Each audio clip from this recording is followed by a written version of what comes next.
Alright, so today we got House Party Horror Story. Let's see what we got for ourselves. This story happened in the year 1991, and is a very tragic but true story.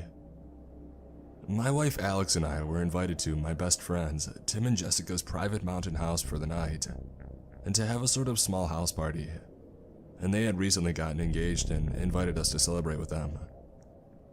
They also asked my brother Daniel and his girlfriend Madison to join us as well. My brother drove us all to Tim and Jessica's house.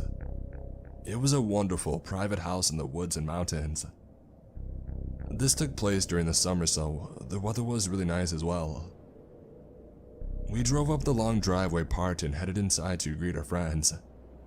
We got to the house around 7 p.m.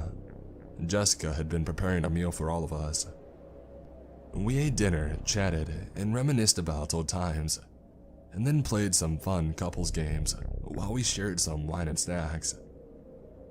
I honestly don't remember what the time was. I'm guessing around 10 p.m. or something.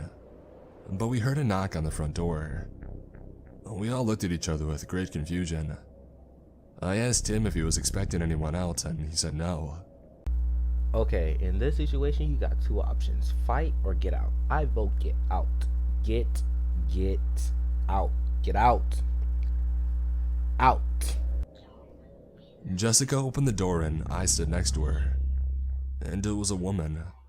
She must have been in her early 20s. Real quick, I know he did not say early 20s. Man, it looked like she's in her early 90s.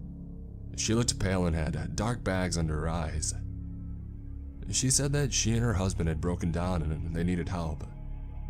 She then pointed behind herself and down the driveway. There is a pickup truck with the hood of the bonnet open and some guy waving at us. Myself and Daniel didn't know the first thing about cars, but Tim did. And so Tim offered to go down with some of his tools and to take a look. Meanwhile, the girl waited inside. Why did you let her inside? Seat, and the first thing she said was, "Do you have any food?" We all didn't say anything for a second, probably because of how weird and awkward the situation was. Jessica, being kind, said there was some leftover chicken that she could have. Jessica made her up a plate and handed it to the girl. She started to eat it so quickly, like she was starving or something. Each of us tried to make small talk with her, but she gave some vague answers though, and it didn't seem like she was interested in talking. I asked what she was doing out here and how they broke down, as I found it really odd that they got stranded right at the bottom of the driveway.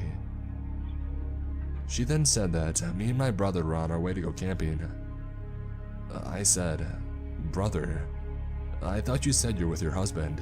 See, he caught her lying. Kick her out. Kick her out. She carried on, slowly eating before mumbling, and said something like, "Oh yeah, I met my husband." I thought, something just isn't right with all of this. And so, I went to take a look through the window down the driveway, and I couldn't see Tim or her supposedly husband. See, face facts. He's dead. Get out. How many times did I say get out? Like what? 5, 6 times now? I'm gonna keep a counter. Yeah, I'm doing that now. I said to my brother Daniel that we should go down and check if everything is alright, and he agreed with me. Daniel and I headed down the long driveway, while sharing each other's suspicions about that girl. When we got down to the car, Tim nor that guy was anywhere in sight. But what we did see was the toolbox that Tim had brought with him. It was on the floor with tools scattered everywhere. Daniel and I called out a few times. Tim, are you out here?" Man, what type of weak call was that? Man, they don't care about him. Tim, where are you? No.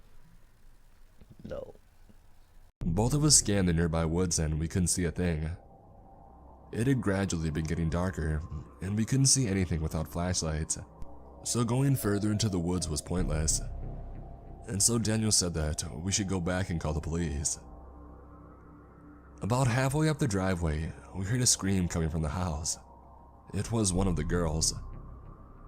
Daniel and I ran up to the house as fast as we could, burst through the door and couldn't see where the girls were. We each called for our other halves' names. We heard another scream coming from upstairs. We ran upstairs and saw that girl kicking and screaming at the bathroom door. See, this is why I don't let strangers in my house. I just can't. Like, unless they shoot a text first, and if I know you, then you shoot a text saying you're on your way. Okay, cool. But if I don't know you at all, yeah, no. Holding a kitchen knife. Daniel and I tackled her to the ground and disarmed her of the knife. Daniel held the girl down while I went to check on the girls. Jessica had been slashed with a knife on her arm. It wasn't serious, but she was in some pain. Alex and Madison were untouched. I said that Tim is missing and we don't know where he is. Alex went to call the police but said that she couldn't get through. She said that there was no dial tone. See, get out, get out, get out. Tim is dead. Forget Tim. Grab your stuff and get in the car and roll out. Dial tone. As we couldn't get through to the police, I said let's just tie this girl up and wait until we figure out what to do.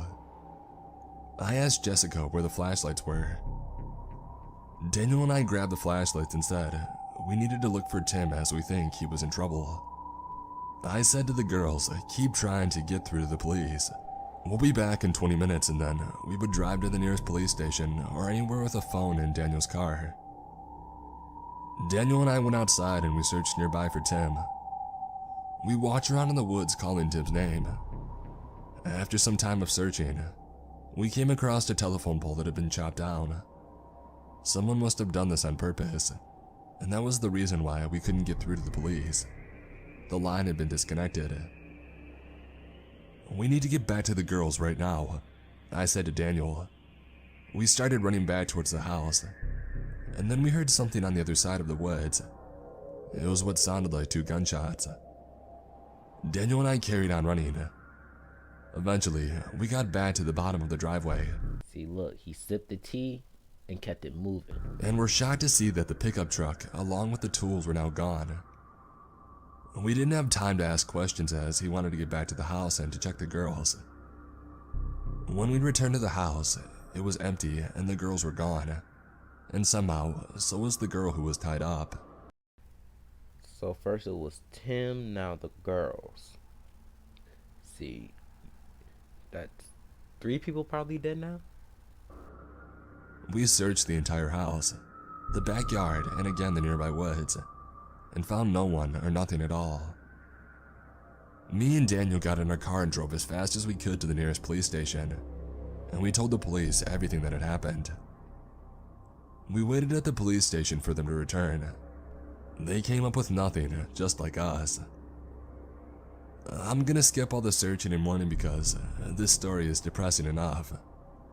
This story has haunted me my whole life. I don't know what happened that night, who those people were, where my wife or the others had gone missing to. My brother and I remain close and still do to this day.